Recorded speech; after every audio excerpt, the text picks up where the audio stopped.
Praise lord అన్న. Praise lord అమ్మా. అది అన్యులు మనకి ప్రసాదం ఇస్తారు కదా, అది తినొచ్చా లేదా అని మా ఆఫీస్లో తిరుపతి లడ్డు తీసుకొచ్చారు. అది అందరికీ ఇచ్చారు. నేను తీసుకోకపోతే మీరు తినరు కదా, మేము ఏది ఇచ్చినా క్రైస్తవులు మీరు ఏది తినరు, మీరు ఇచ్చింది అన్నీ మేము తీసుకోవాలి, మేము తినాలి, అదేంటి అలాగా అని చెప్పేసి అంటే అలా ఏమి ఉండదు అండి అని అప్పుడు నేను తీసుకున్నాను. ఓకే, అలా తినొచ్చా లేదా రైట్. ఓకే, నీకు ఎవరైతే లడ్డు ఇచ్చారో వాళ్ళని బాప్తిసం తీసుకోమని చెప్పమ్మా. మనకు కొన్ని విధి విధానాలు ఉన్నాయి, మన గ్రంథం ఏమైతే చెప్తుందో దాని ప్రకారం జీవించాలి. కాబట్టి అన్నీ తీసుకుంటాం మనం. వారు ఆహారం ఇస్తే మనం ఖచ్చితంగా తీసుకుంటాం. వారు బర్త్డేస్కి వెళ్ళాలి, వారి మ్యారేజ్లకు వెళ్ళాలి, అన్ని కార్యక్రమాల్లో పాల్గొనాలి. కానీ మనకు క్రైస్తవులుగా కొన్ని నిబద్ధత ఉంది, కొన్ని ప్రత్యేకమైనటువంటి నిష్ఠ ఉంది. అదేంటంటే రెండు విషయాలు. ఒకటి, విగ్రహానికి అర్పించింది మనం ఏం చేయకూడదు, తినకూడదు. లేదు అలా కాదు, బయట నుంచి అదే టేస్ట్తో ఉన్నటువంటి లడ్డు తీసుకొచ్చి తినమంటే మనం తినచ్చు, వాళ్ళ చేతులుగా ఇచ్చింది. కానీ విగ్రహార్పితం మనం ఏం చేయకూడదు, తినకూడదు. సో అందుని బట్టే దాన్ని విగ్రహానికి అర్పించారు కాబట్టి సో మనం తినకూడదు. వాస్తవానికి చెప్పాలి, మాకు కొంత నియమం ఉంది. చాలామంది నిష్టలు చేస్తుంటారు, కొన్ని నియమాలు ఉంటాయి, 40 దినాల నియమాలు ఉంటాయి, మాల వేస్తుంటారు. ఆ మాల వేసినటువంటి వారిని దగ్గరికి వెళ్ళి మీరు నాన్ వెజ్ తినండి అని చెప్పి చికెన్ జాయింట్ పలావ్ ఇచ్చామనుకోండి, వాళ్ళు అంటారు మేము 40 దినాలు మేము నిష్టలో ఉన్నాం, 40 దినాలు మేము ఒక నియమంలో ఉన్నాం, అందుని బట్టి ఈ నియమాన్ని గౌరవిస్తూ ఉంటారు. మరి మనం జీవితాంతం ఒక నియమాన్ని పెట్టుకున్నాం. స్తోత్రం చెప్పండి. 40 దినాలు కాదు, లేకపోతే 1 సంవత్సరం కాదు, జీవితాంతం నియమంలో ఉన్నాం. క్రైస్తవులు అంటే జీవితాంతం నియమంలో ఉంటాం కాబట్టి సో విగ్రహార్పితం మనం తినకూడదు. ఆన్సర్ దొరికిందని భావిస్తున్నాను. చప్పట్లు కొడదాం, చక్కగా ఆన్సర్ చేశారు. నిసిపాల్ గారు కూడా ఎక్స్టెన్షన్ ఉందా? దేవుని లేఖనాల్లో ఏం చెప్తుందంటే 10 ఆజ్ఞల్లో నేను తప్ప వేరొక దేవుడు మీకు ఉండకూడదు, నాకు రావలసిన మహిమ ఎవరికైనా వస్తే ప్రభు తట్టుకునేవాడు కాదు. ఆ ఒక్క విషయంలోనే ప్రభు జలసిగా ఉంటాడు. అయితే ఈరోజు నా ప్రసాదాలు కానివ్వండి, బొట్టు కానివ్వండి, ఎవరి నామం పేరట వారు ఇస్తున్నారు, అది ఏదైతే దేవత కావచ్చు, దేవుడు కావచ్చు, ఆ నామం పేరట బొట్టు పెట్టడం కావచ్చు, ప్రసాదం ఇవ్వడం కావచ్చు జరుగుతుంది కదా. ఎవరి పేరటైతే అది తీసుకొని వచ్చారో వారికి మహిమ వెళ్ళిపోతుంది. కాబట్టి అది దేవునికి ఇష్టం కానీ పని అంతే మాత్రం. కానీ వారి మీద మనకు శత్రుత్వం లేదు, వారు ఎవరు మనకు విరోధులు కాదు, ఏది కాదు. మనం ఒక నిష్టలో ఉన్నాము, మన ప్రభువుకి రావాల్సిన మహిమ మనం తీసుకురావాలి ఆయన బిడలముగా. కాబట్టి అదొక్కటే, కానీ వారి మీద శత్రుత్వం మనకేమీ లేదు, దాన్ని అవాయిడ్ చేయడమే మంచిది. ఇంకొక ప్రాముఖ్యమైన విషయం ఏంటంటే వాళ్ళు ఇస్తున్నప్పుడు వాళ్ళని హర్ట్ చేయొద్దు. మేము అస్సలు తీసుకోం, ఇదంతా విగ్రహాలు ఇవేమీ అనకూడదు. మీరు దాన్ని ఏంటంటే మాకు నియమం ఉంది, అర్థమయ్యేలాగా వారికి చాలా సౌమ్యంగా చెప్పాలి. ఎప్పుడైనా వారికి సువార్త చెప్పేటప్పుడు మీ మాట వినాలి అంటే, మీరు సువార్త కొరకు వారిని గెలుచుకోవాలంటే చాలా సౌమ్యంగా మాట్లాడాలి. మా పరిస్థితి ఇది, మీరు బాప్తిసం తీసుకోమంటే తీసుకోరు, మీరు ఒకవేళ మాలలో ఉంటే 40 దినాలు చాలా నిష్టగా ఉంటారే, ఆ నిష్ట మాకు జీవితాంతం ఉందని అర్థమయ్యేలా చెప్పినప్పుడు వాళ్ళని మనం పోగొట్టుకోకుండా ఉండగలుగుతాం. థ్యాంక్ యూ సో మచ్ అన్న. సో జ్ఞానం కలిగి అలాంటి విషయాల్లో మనం ప్రవర్తించినట్లయితే వారికి సువార్త చెప్పడానికి వీలుంటుంది. You agree? సమాధానం దొరికిందన్న వారు బిగ్గరగా చప్పట్లు కొట్టండి. చక్కగా దేవుని సేవకులు ఇద్దరు కూడా మనకు అర్థమయ్యే రీతిలో తెలియజేస్తూ ఉన్నారు. వందనాలు బ్రదర్. ప్రార్థన ఆలకించువాడ సర్వశరీరులు నీ యొద్దకు వచ్చేదరనే వాక్యం ఉంది కదా బ్రదర్. దానిలో సర్వశరీరుల కింద మానవులు, జంతువులు, పక్షులు వస్తాయి. కానీ వాటిల్లో మానవుని యొక్క ప్రత్యేకత ఏంటి అంటే అవి కలుగునగాక అని కలిగినాయి. మానవుడు ఒక్కడే దేవుని ఆత్మతో ఆయన జీవవాయువు ఊదేరు మనకి. సో ఆ జీవాత్మతోనే మనము ఆత్మతో సత్యంతో దేవుని ఆరాధిస్తున్నాం. కానీ పశువులకి, జంతువులకి అయితే ఆత్మ లేదు. కాకి పిల్లలు మొరపెడతాయి, కాకులకి దేవుడు ఆహారం సిద్ధం చేస్తారని ఒక వాక్యం ఉంది. అంటే ఆ సర్వ శరీరాలలో అవి రావు కదా. అంటే ఆత్మ జంతువులకి, పక్షులకి లేదు. లేనప్పుడు అది ఎట్లాగా మొరపెడతాయి అనేది ఒక ప్రశ్న. అయితే నేను అనుకోవటం అది అలంకార ప్రాయంలో ఫిగరేటివ్ లాంగ్వేజ్ ఉంటుంది, దానిలో రాస్తారు. కానీ ఆ వచనము క్రైస్తవులు మిస్అండర్స్టాండ్ చేసుకుంటున్నారేమో అని నేను ఎందుకు ఇది అడుగుతున్నానంటే, రీసెంట్గా ఒక పేపర్లో యాడ్ చూశాను. కుక్క బొమ్మ వేసింది, అది చాలా కాస్ట్లీ కుక్క అనమాట. ఇది కనపట్టలేదేమో వేసారేమో చూస్తే ఆ కుక్క చనిపోయిందంట.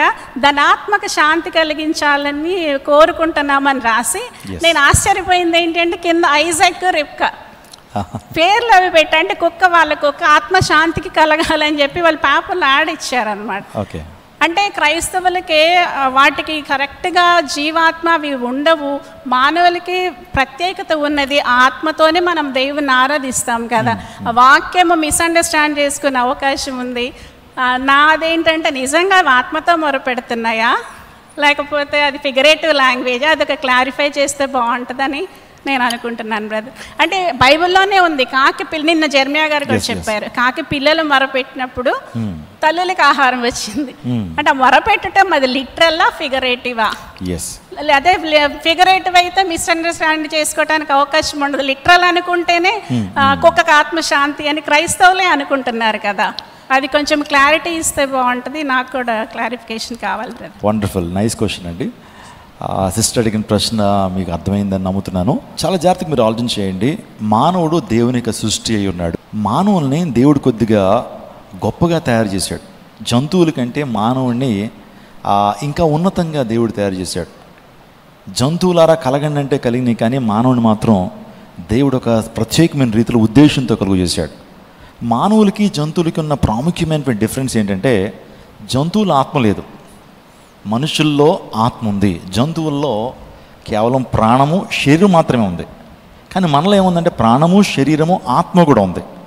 ఒకవేళ జంతువుల్లో కూడా ఆత్మ ఉంటే అవి కూడా ఇలా మీటింగ్లు పెట్టుకుంటాయి, అవి కూడా దేవుని స్తుతిస్తాయి. ఒక రకంగా చెప్పాలంటే వాటికి ఇన్స్టింక్ట్ బీయింగ్స్ అంటారు వాటిని. మనం క్రియేటివ్ బీయింగ్స్. అది ఒక ప్రత్యేకమైన విషయంగా మీరు తెలుసుకోవాలి. అక్కడ చెప్పండి ఏంటంటే సర్వ శరీరులు అన్నారు. ప్రార్థన ఆలకించేవాడ సర్వ శరీరులు నీ వద్దకు వచ్చెదరు అని అంటే, అక్కడ ఈ విశ్వంలో ప్రతి సృష్టము కూడా దేవుణ్ణి ఆరాధిస్తూ ఉంది, దేవుణ్ణి గణపరుస్తూ ఉంది. ఆత్మ ఉన్నటువంటి వారు మాత్రమే నిత్యరాజ్యానికి చేరుకోగలుగుతారు. సర్వశరీరులు నీ వద్దకు వచ్చేదారంటే దేవుని యొక్క అధికారము, దేవుని యొక్క సార్వభౌమ అధికారాన్ని సూచిస్తుంది. అంటే విశ్వంలో ప్రతి ఒక్కళ్ళు కూడా దేవుని చేత సృష్టించబడినటువంటి వారే. సో ఈ యొక్క జంతువులు, పక్షులు ఇవన్నీ కూడా దేవుణ్ణి గణపరుస్తాయి. వారి యొక్క జీవితాలు ఎందుకు ఇవ్వబడ్డాయంటే దేవుని గణపరచడం కొరకే. అది మనుషులుగా మనం కూడా వాటి నుంచి కొన్ని పాఠాలు నేర్చుకుని దేవుణ్ణి మహింపరుస్తామని. అక్కడ రెండు ప్రాముఖ్యమైన విషయాలు సిస్టర్ అక్కడ మెన్షన్ చేశారు. ఒకటి ఫిగరేటివ్ సెన్స్, ఇంకొకటి లిటరల్గా. బైబిల్ గ్రంథంలో కొన్ని మెటాఫోరికల్ లాంగ్వేజ్ ఉన్నాయి, మెటాఫోర్స్ అంటారు వాటిని. అలంకారప్రాయంగా వాడారు. దాన్ని అర్థం చేసుకునే విషయంలో మనం చాలా జాగ్రత్తగా అర్థం చేసుకోవాలి. కొన్ని సందర్భాలు అలంకారంగా వాడారు, వాటిని అలంకారంగానే తీసుకోవాలని చెప్పి లిటరల్గా తీసుకోకూడదు. ఇక్కడ సర్వశరీరులు నీ వద్దకు వచ్చేదరు అని అంటే దాని ఉద్దేశం ఏంటంటే దేవుణ్ణి అన్నీ కూడా ఆరాధిస్తూ ఉన్నాయి, అందుని బట్టి మనిషి కూడా దేవుని ఆరాధించాలి. ఇప్పుడు చూడండి, ఆకాశం ఆలకించుడి, భూమి చెవియొకుడి, నేను పిల్లల్ని పెంచేవాడిని పెద్దవాడిగా చేసేదనంటే ఆకాశం వింటదనా లేకపోతే భూమి వింటదనా? దాని అర్థం ఏంటంటే ఈ విషయంలో ఆయన యొక్క బాధను వ్యక్తం చేస్తున్నాడు ఆయన. కాబట్టి మీరు అన్నట్టు ఏంటంటే ఫిగరేటివ్ లాంగ్వేజ్లో మాత్రమే ఉపయోగించబడ్డాయి. జంతువులకైతే ఆత్మ లేదు, వాటికి పరలోక రాజ్యం లేదు. ఇంకొకటి, జంతువులు చనిపోయిన తర్వాత ఆర్ఐపి అని పెట్టకూడదు. ఆర్ఐపి అంటే ఏంటి? Rest in peace. జంతువులకి ఆత్మశాంతి ఏముండో, చనిపోగానే తన జీవితం అంతమైపోద్ది. జంతువుకి ఇంకా వేరే ఆత్మ లేదు కాబట్టి దాని జీవితం అక్కడితో అంతమైపోద్ది. కానీ మానవులుగా దేవుడు మనకు ఆత్మ ఇచ్చాడు కాబట్టి ఆత్మ ఖచ్చితంగా ఆత్మ దయచే దేవుని దగ్గరికి వెళుతుంది. కాబట్టి దాన్ని ఎలా అర్థం చేసుకోవాలంటే సర్వశరీరుని వద్దకు వచ్చేదారంటే దేవుడు ఆయన ప్రార్థన ఆలకించేటువంటి వాడు కాబట్టి మనందరం కూడా దేవుని దగ్గరికి వచ్చినప్పుడు ఆయన ప్రార్థనకు జవాబిచ్చేటువంటి వాడని మనం అర్థం చేసుకోవాలి. Hope you got an answer sister. Thank you అన్న, థ్యాంక్ యూ. ఒకసారి చప్పట్లు కొడదాం, చక్కగా వివరిస్తున్నారు. క్వశ్చన్ ఏంటంటే, అన్న నేను భారీగా ఉన్నాను, అప్పుడప్పుడు నా భర్త కొంచెం నేను చేసే పనులు బట్టో లేకపోతే కొన్ని కారణాలు బట్టో నా మీద కోప్పడతాడు, అప్పుడు నేను కూడా అలాగే కోప్పడిపోవచ్చా అని అడుగుతుంది ఒక ఆమె. దానికి పాస్టర్ గారు సమాధానం ఇస్తారు. ఆబ్వియస్గా ఆగి సమాధానం చెప్పాలి.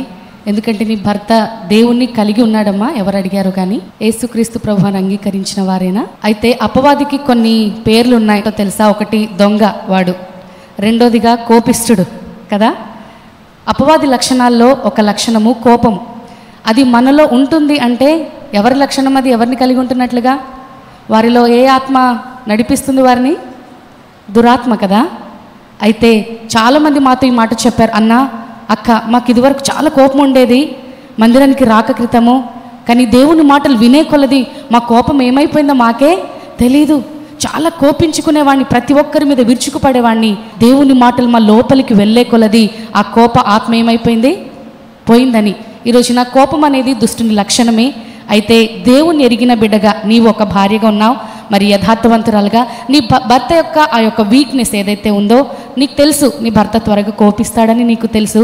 అయితే ఒక మంచి హృదయం కలిగి దేవుని ప్రార్థించయ్యా, నా భర్తలో ఉన్న కోపాన్ని నువ్వు తీసివేయి అని నువ్వు కొంత ఆగి ఆ కోపాన్ని నువ్వు మరి కంట్రోల్ చేసుకోగలిగితే, మరలా నువ్వు వెంటనే వేరే ఏదైనా మాట్లాడేసావనుకో, అక్కడ ఇంకా ఇద్దరికి గొడవ తప్ప ఇంకేమీ జరగదు, కుటుంబాలు విచ్ఛిన్నమైపోతాయి.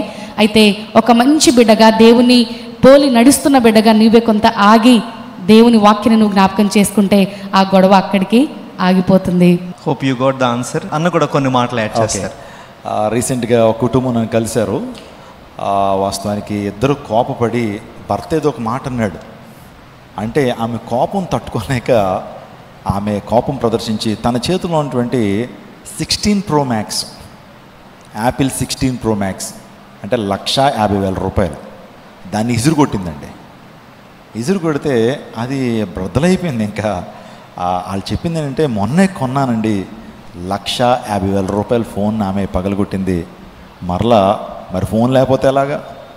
మళ్ళీ ఆమె అమ్మగారింటికి వెళ్ళి వాళ్ళ నాన్నగారిని బతిమలాడుకుంటూ మరలా 1,50,000 పెట్టి మరో ఫోన్ కొని తెచ్చుకుంది.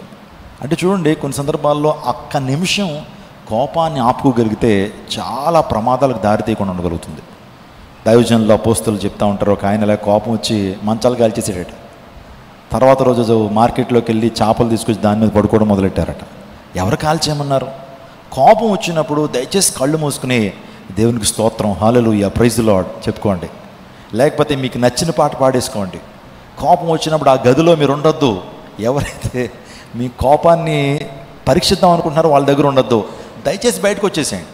బయటకు వచ్చి మోకరించి ప్రార్థన చేయటమో, దేవుని యొక్క సన్నిధిలో ధ్యానం చేయటమో చేయండి. కోపాన్ని జయించగలుగుతారు. తద్వారా మీ జీవితంలో ఆనందంతో, సంతోషంతో మనం ఉండగలుగుతారు. క్రైస్తవులకు ఉండాల్సింది సెల్ఫ్ కంట్రోల్ అనండి. ఒకసారి ఆశా నిగ్రహము. కోపం వచ్చేగానే కోపాన్ని ప్రదర్శించేసామనుకోండి, సో కుక్కకి మనకి తేడా ఉండదు. సో కుక్క కోపం వచ్చినప్పుడు ఏం చేస్తుంది? కరిచేస్తుంది. మనం కూడా కరిచేస్తే, ఎస్పెషల్లీ మనుషులు ఆశా నిగ్రహాన్ని కలిగి ఉన్న అన్ని విషయాల్లో ఆశను నిగ్రహించుకోవాలి. పరిశుద్ధాత్మ దేవుని కలిగిన మనము ఆశను నిగ్రహించుకుంటాం, కోపాన్ని ప్రదర్శించాం. కాబట్టి hope you got an answer. Thank you. ఒకసారి చప్పట్లు కొడదాం. చక్కగా వివరించారు అన్నాక.